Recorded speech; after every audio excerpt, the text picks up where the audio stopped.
ओशो एक उस महाचेतना का नाम है जिन्होंने जीवन को इतने गहनता से जिया, जिन्होंने इतने अनुभव लिए कि कोई बुद्ध पुरुष, कोई संबुद्ध ले नहीं सकता।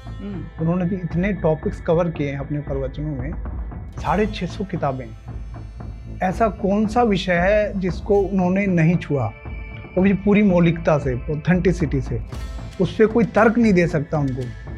तो ओशो नास्तिक तो कतई नहीं है। ओशो भगवत्ता में यकीन रखते हैं। भगवत्ता आपके सामने जो अस्तित्व है, पर्वत हैं, नदियां हैं, परिंदे हैं, मनुष्य है ना, तो वो उस चीज़ में यकीन रखते थे, उस भगवत्ता में वो यकीन रखते थे।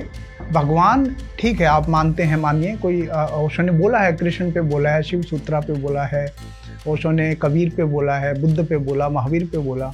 तो ओशो बिल्कुल भी नास्तिक नहीं है। ओशो जैसा से बड़ा आस्तिक व्यक्ति हो नहीं सकता, है ना।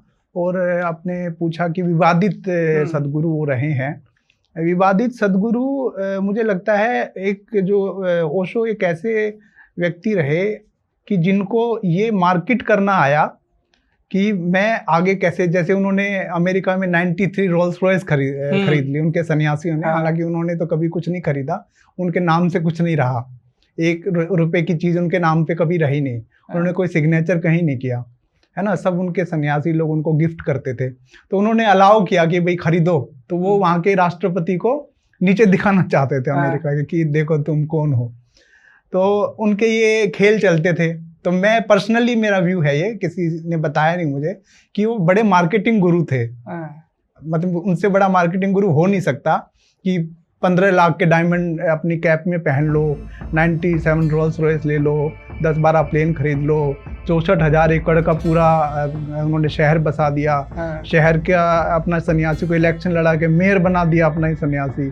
तो ये खेल खेलते थे कि ताकि लोग उनके प्रति आकर्षित हों, और जैसे ही वो आकर्षित होते हैं वो उनको ध्यान की घुट्टी पिलाते थे कि अब ध्यान करो तुम, अब तुम आ गए, फंस गए, अब मेडिटेशन करो। मेडिटेशन उनका मेन, उनका जोड़ था कि मेडिटेशन करना है। बाकी सब वो खेल खेलते थे और उनको आनंद आता था इसमें। बाकी आखिरी में जाके आप ध्यान करिए, आप अपने आप को जानिए। हाँ, आप किन भौतिक चीजों में फंसे हुए हैं अपने आप से। नहीं, भौतिकतावाद के तो वो बहुत बड़े समर्थक थे। कभी उन्होंने भौतिकवाद का विरोध नहीं किया। जैसे आजकल के बाबा कहते हैं कि मोह माया त्याग दो और खुद हेलीकॉप्टर से उतर रहे हैं। तो उन्होंने कहा कि धन का उपभोग आप करो, है ना, लेकिन हो क्या रहा है, उल्टा धन आपका उपभोग कर रहा है। आप धन कमाते कमाते मर गए, उसको प्रयोग उसका कर ही नहीं पाए, उसका उपभोग